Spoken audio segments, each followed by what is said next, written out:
hurt ordinary Americans, including in their own homes. So the first of these is HJR 20. This is a bill that repeals Biden-era regulations relating to consumer water heaters, consumer gas-fired water heaters. Who was in charge of this one? This is Gary and myself, sir. Gary Palmer sponsored it, but this bill specifically saves a factory in my district. 300 Georgians will continue to have their jobs as soon as you sign that.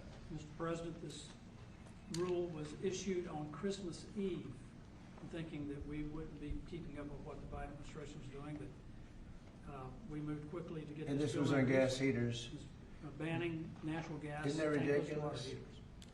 And how were you supposed to get your heat then? Through electric? Through electric, yeah. Was that basically it? Yes, sir. Electric heat, which isn't as good? Crazy.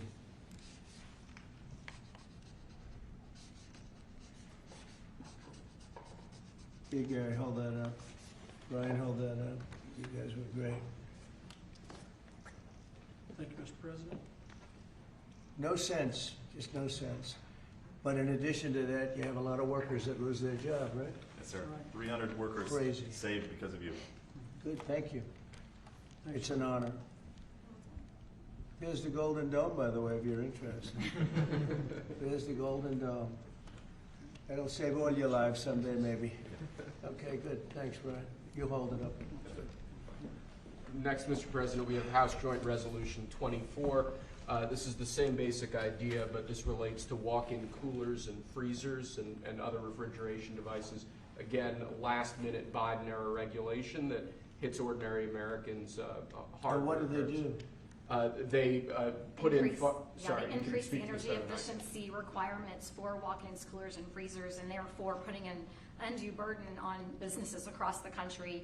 Everything from restaurants to pharmacies, hospitals were To all a going point to be where it didn't work. impacted. In other words, they made the restrictions so strong that it didn't work. And it was going to cost them so much money to actually meet the energy efficiency standards, which didn't really save much money. So this is going to actually help our small businesses across the country, Mr. President. Good.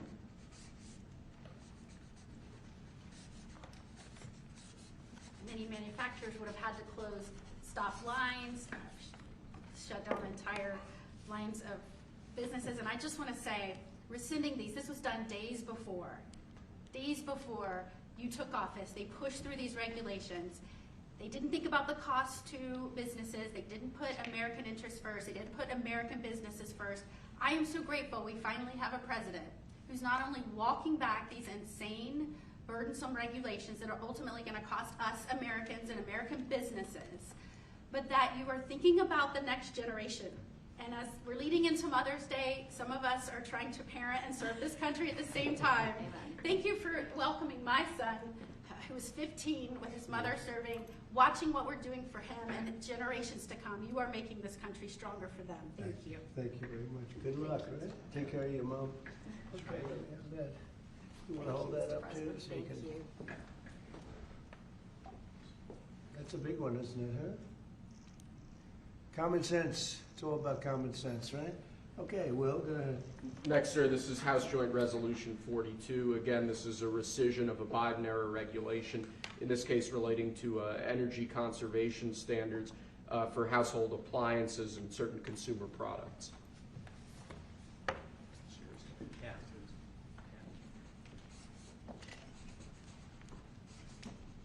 That's a good one. I know who's over there. I know who did this. Explain that, please. Sure. Look, this is helping fight inflation because the cost of the burden on appliance manufacturers is going to drive up the cost of them producing household products, which means that when you go buy a washer, dryer, any appliance, it was going to drive up the cost for consumers. It reduces consumer choice. But in the bottom line, we've been trying to fight inflation. This fights inflation. This takes the cost out of producing these products that Americans need every day. And when you add all this up, it's one regulation here, one regulation there. They always say it's de minimis, but when you add it all up, it costs a lot to American consumers, and this is fighting back. And it's not as good. And it's not as good. Not nearly as good, not nearly as efficient, and more costly. Other than that, it's wonderful. Thank you. Great Mr. job. President. Thank you very much. Great. Fantastic. Okay, And lastly, sir, we have House Joint Resolution 75. Again, this is a rescission of a Biden-era regulation, in this case relating to energy standards for commercial refrigerators, freezers, and refrigerator freezers. do you have the sink one in here, the sinks and shower heads? We have an executive order on that coming for you later, sir. Yes, That's sir. coming when? Later this afternoon. Okay, good. You gonna be around later this afternoon?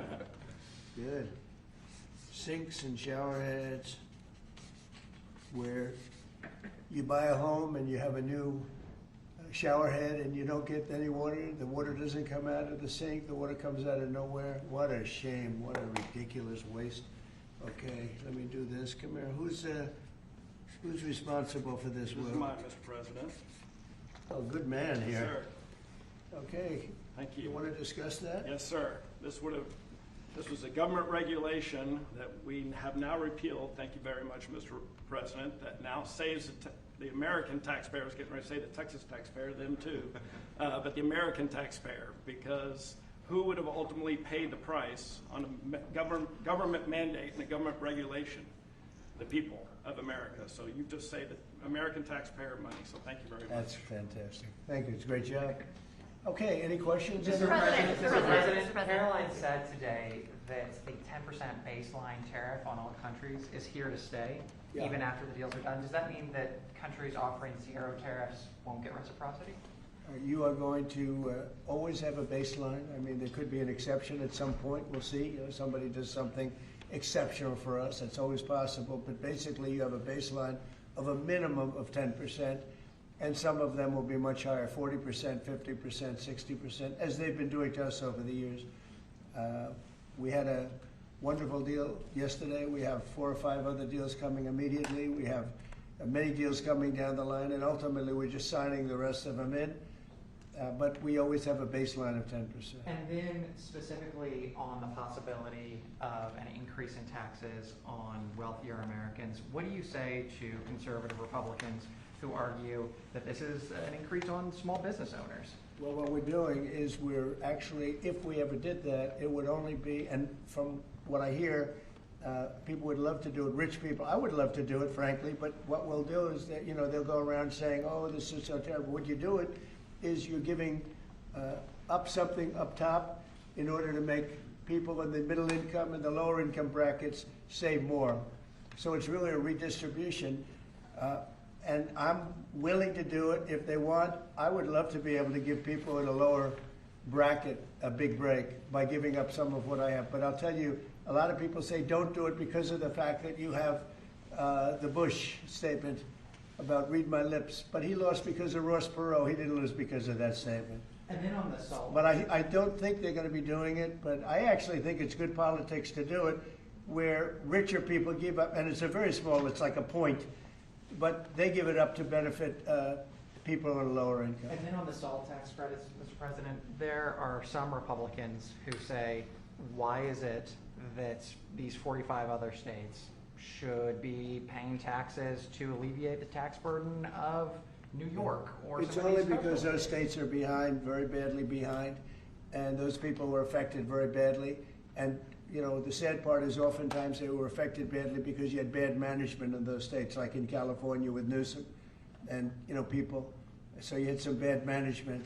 But that's being worked on now, and they may do a piece one way or the other.